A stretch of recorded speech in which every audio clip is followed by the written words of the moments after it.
সেহেরিতে এমনভাবে খাবেন না যে মনে হয় এটা আপনার জীবনের শেষ খাওয়া। এভাবে খাবেন না, সেহেরিতে কম খান।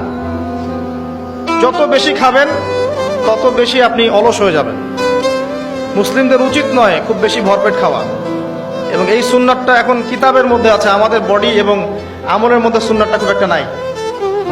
যত বড় আশেকে রসুল দেখবেন তত বড় ভরি, এটাই বাস্তবতা। আমরা ভোগবিলাসী হয়ে গেছে আর কি।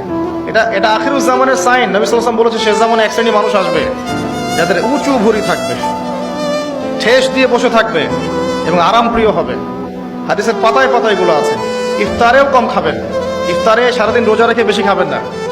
খেতে হলেই পেটের এক ভাগ খান, এক ভাগ ফাঁকা রাখেন, আপনি ইবাদত করে স্বাচ্ছন্দ্য বোধ করবেন। ইফতারে বেশি খেলে তারাবির নামাজ পড়তে পারবেন না। এবং তারাবি জামাতে পড়ার চেষ্টা করবেন, তারাবি সালাতে সুন্দর করে লম্বা করে পড়ার চেষ্টা করবেন, সময় লাগুক 1 ঘন্টা 2 ঘন্টা।